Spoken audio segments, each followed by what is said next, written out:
जो कह रहा है, जो विरोध हो रहा है बीजेपी और जेजेपी का, वो गुलाबी गैंग है वो कर रही है। देखो, है तो हमारे अपने ही, और विरोध भी बोधेगा नहीं होता मजबूत का।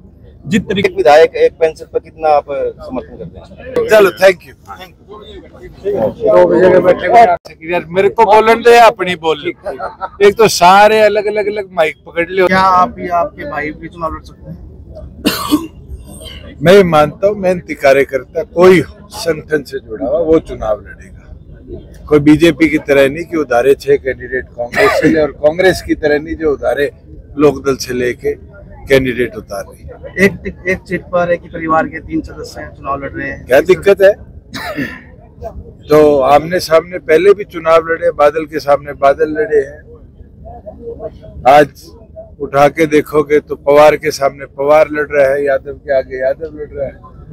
तो राजनीतिक तौर पे जनता जिसको अपना प्यार आशीर्वाद देगी उसको जिताएगी। और मेरा ये मानना है कि जनता वोट की ताकत से बदलाव लाती है, और वोट की ताकत जो है वो कैडर लाता है, और कैडर अगर मजबूती से काम करेगा तो बड़े बदलाव के अंदर हरियाणा की आवाज को पार्लियामेंट में जगह मिले, हरियाणा की बोली बोलने वाला आदमी पार्लियामेंट में चुनकर जाए। हम ये प्रयास कर रहे हैं, गूंगे बहरे सांसद ना चुन के जाए जो नेशनल पार्टीज के अंदर अपनी आवाज को गुम होता देखे, ऐसे सांसद चुन के जाए जो पार्लियामेंट के अंदर जाकर असलियत में प्रदेश हित की राष्ट्रीय लेवल पर बात करें। जेजेपी नेताओं का कहना है कि किसान का चोला उठकर कांग्रेस के नेता जेजेपी के नेताओं का विरोध कर रहे हैं। पोल खुली है, एक जगह नहीं, डबाली भी खुली है, भवानी खेड़ा में भी खुली है। तो धीरे धीरे आज के दिन ये तीसरी आंख आपकी है, ये अच्छे अच्छों की पोल खोल देती है कि कौन किसका चोला पहन के कब क्या कार्रवाई कर रहा है। कांग्रेस वाले अब तक उम्मीदवार नहीं उतारे मैदान में, लगातार उनके बीच कांग्रेस की तो घबराहट और अंतर्कलह चरम सीमा पर है। आज ये दिख रहा है कि कांग्रेस कैसे कमजोर हो चुकी है। जो पार्टी इस देश में सत्ता बनाने की बात रखती है वो हरियाणा में उम्मीदवार नहीं उतार सकती, इससे कमजोर पार्टी क्या? चौटाला परिवार एक हो सकता है। परिवार तो आज भी एक है, पार्टियां अलग है, वो नहीं हो सकती। दुष्यंत जी, जिस तरीके से दूसरा देवीलाल दुष्यंत को कहा जा रहा है, चौधरी देवीलाल ने प्रधानमंत्री से इस्तीफा दे दिया था, इसी तरह से अभय सिंह चौटाला ने किसानों के हक में इस्तीफा दिया था। आपने 10 सीट होने के बाद किसानों के विरोध में उन पर लाठीचार्ज कराए लोग, मैंने कराया, सरकार में तो आप भी थे। मैं आपको एक चीज बोल दूं, आज आप मंडी में चले जाओ, मेरे को तो महीना हुआ है सरकार से दूर, इस महीने के अंतर को आप किसान से पूछो। अगर 4 साल किसान की किसी ने सुध ली, किसान को सशक्त बनाया, तो जननायक जनता पार्टी थी। 300 रुपए तो सरसों पे काटे मॉइस्चर के नाम पे, एफएड ने परचेज करी अपने परचेज एजेंट के माध्यम से। वहीं आज जो गेहूं की हालात है, मैं अभी खरखोदा से आया हूँ, सुबह आपके यहाँ से गया था, लाइनें लगी हुई है, मॉइस्चर के नाम पे किसान को प्रताड़ित किया जा रहा है। और तो और उठान जो है आज तक के 5 साल के इतिहास में सबसे धीमा उत्थान अगर कोई हुआ है तो इस बार हुआ है। लाखों बैग्स गेहूं के मंडियों में स्टैक्ड पड़े हैं, गोदाम तक ले जाने की व्यवस्था ये सरकार नहीं कर पाई 1 महीने के अंदर। ये दिखाता है किसान हितैषी कौन था। ठीक है, दीपेंद्र हुड्डा कह रहे हैं सर, एक सीट पर भी जेजेपी की जमानत नहीं बचेगी। दीपेंद्र हुड्डा तो हमारी 1 सीट पहले भी नहीं जिताता था, 10 जीती थी, इसलिए वो सत्ता से बाहर रहे। आज उनसे ये पूछ लो कि हमारे 10 थे, तभी तो उनके पिताजी भूपेंद्र हुड्डा प्रदेश का मुख्यमंत्री का सपना जो उठते जागते देखते हैं उनका टूट गया था। और आगे भी गारंटी दे देता हूँ, ना तो वो सांसद बने, ना उनकी सरकार कभी प्रदेश में।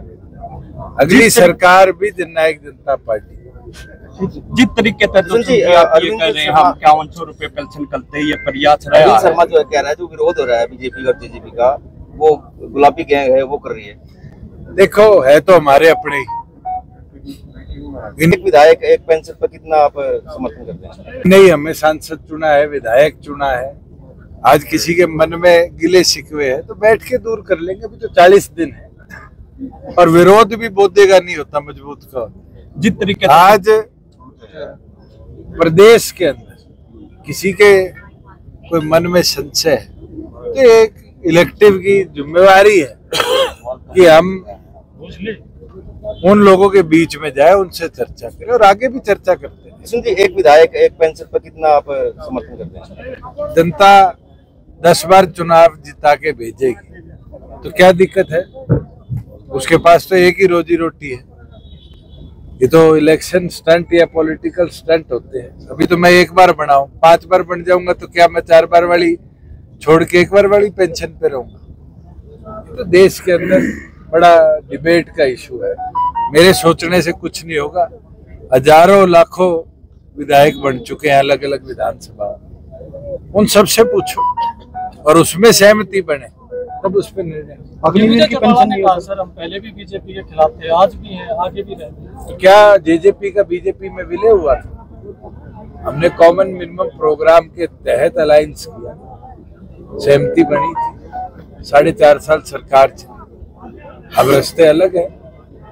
ना तो उस समय विलय करने की बात थी, ना आज।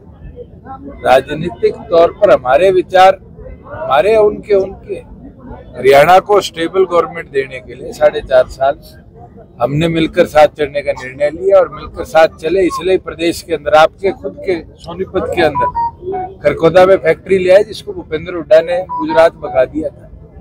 कोई लापता अगर मैं ना होता वहां में।